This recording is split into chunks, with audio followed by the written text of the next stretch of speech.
Hello friends, welcome to the channel.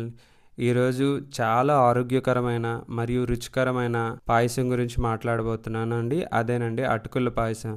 అటుకుల పాయసం అంటే ఎవరికి ఇష్టం ఉండదు చెప్పండి? చూస్తుంటేనే నోరు ఊరిపోతుంది కదా.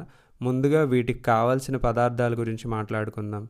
అటుకులు, పాలు, బెల్లం, యాలకుల పొడి, డ్రై ఫ్రూట్స్, నెయ్యి, అలానే అవసరమైతే కొంచెం నీరు. ఇవన్నీ సమకూర్చుకొని మనం ప్రాసెస్ స్టార్ట్ చేద్దాం. ముందుగా 2 టేబుల్ స్పూన్ల నెయ్యి తీసుకొని కళాయిలో యాడ్ చేసుకొని బాగా కాగుతున్న ఈ సమయంలో మనం ముందుగా రెడీ చేసుకున్న డ్రై ఫ్రూట్స్ అలానే కొబ్బరి ముక్కల్ని యాడ్ చేసుకొని బాగా ఫ్రై చేసుకోవాలి. కలర్ చేంజ్ అయ్యేంత వరకు ఫ్రై చేసుకోవాలి. ఈ చేంజ్ అయిన తర్వాత వీటిని పక్కన పెట్టి అదే కళాయిలో అటుకులను కూడా యాడ్ చేసుకొని ఒక 5 మినిట్స్ వరకు ఫ్రై చేసుకోవాలి. అండ్ ఈ పాయసం కానీ మీ పిల్లలు అవని పెద్దవారు అవని ఎవరైనా ఫస్ట్ టైం ట్రై చేస్తే మళ్ళీ మళ్ళీ తినేలా ఉంటుంది. ఎందుకంటే అంత చక్కగా కుదురుతుంది ఈ పాయసం. పండగల వేళలో స్పెషల్ వంటకం కింద కూడా దీన్ని చాలామంది చేసుకుంటారు. అండ్ అదే పాత్రలో మనం పెసరపప్పుని యాడ్ చేసుకున్నామండి.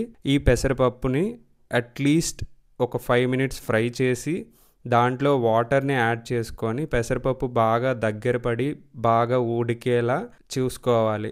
అలా బాగా ఉడికిన తర్వాత వాటిలో పాలను యాడ్ చేసుకొని చూపిస్తున్న విధంగా అట్లీస్ట్ 15 మినిట్స్ బాయిల్ అయిన తర్వాత ఈ స్టేజ్లో మనం అటుకులను కూడా యాడ్ చేసుకొని మరొక 10 మినిట్స్ బాయిల్ చేయాలి.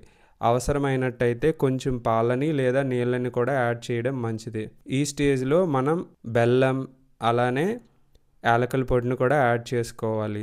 మరొక 10 నిమిషాల తర్వాత బెల్లం కూడా కరిగి పాయసం బాగా చిక్కబడేంత వరకు మనం బాయిల్ చేసుకోవాలి. చూసారు కదా ఈ స్టేజ్లో ఎలా ఉందో పాయసం. చూడడానికి ఎంతో కమ్మగా ఉంది కదా. ఈ స్టేజ్లో ఉన్న పాయసాన్ని మీరు టేస్ట్ చూడండి. అవసరమైనట్టయితే బెల్లాన్ని మరికొంచెం యాడ్ చేసుకోవచ్చు. ఇదే స్టేజ్లో మనం డ్రై ఫ్రూట్స్ని కూడా యాడ్ చేసి మరొక 2 మినిట్స్ కలుపుకున్నట్టయితే వేడి వేడి అటుకుల పాయసం రెడీ. అంతేనండి, చాలా సింపుల్.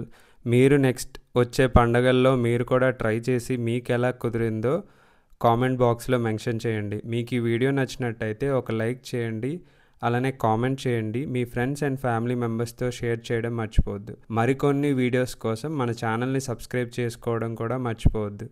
మళ్ళీ నెక్స్ట్ వీడియోలో కలుద్దాం. అంతవరకు థ్యాంక్ యూ, బాయ్. అలానే మన ఛానల్లో ఉన్న ఇంట్రెస్టింగ్ వీడియోస్ని వాచ్ చేయడం మర్చిపోవద్దు.